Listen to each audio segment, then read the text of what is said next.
Hello and welcome to another episode of Barlow's TV, your local landscape and garden resource. I'm Stephen Barlow, here today to talk to you about orchids and when and how to repot them.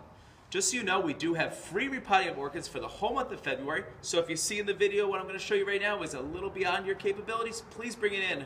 Our wonderful staff will do it for you.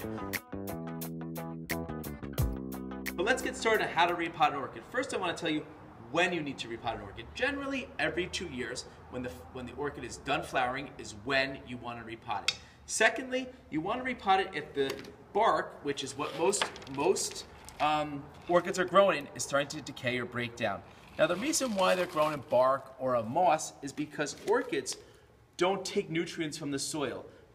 Orchids use their roots and take the nutrients from the humidity in the air. So it's important that they're in a very, very well-drained media, much like this bark-type media right here, because it has a lot of air in it. So I have this orchid right here that was done flowering, and what I've done is I've taken all the old bark off of it, and I'm ready to repot it. You see all these roots are dangling down? That is okay.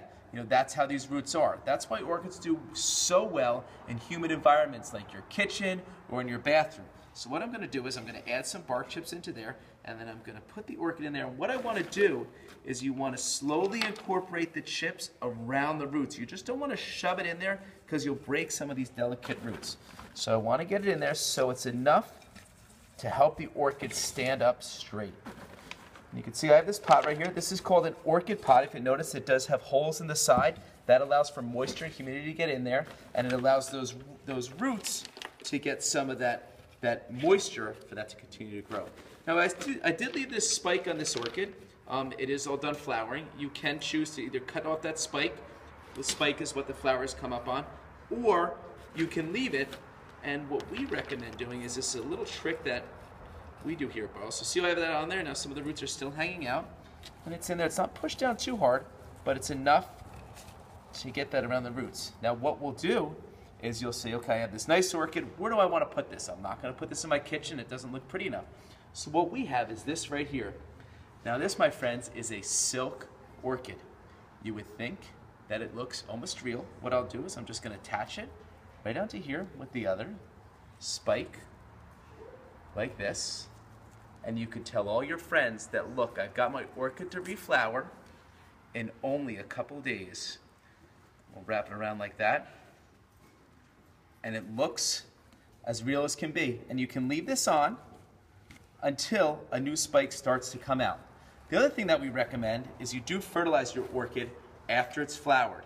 This is an acid-based fertilizer. You want to make sure you use an orchid fertilizer, not just your regular houseplant fertilizer. This will help to push new blooms out and to help the leaves green up.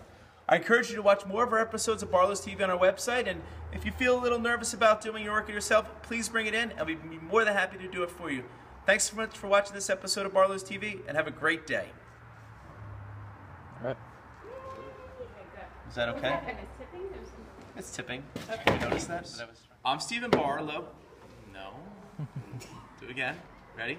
Oh, everyone's fear about repotting an orchid. When to repot it? How do I know to repot it? How do I repot it? Well, the last question I said,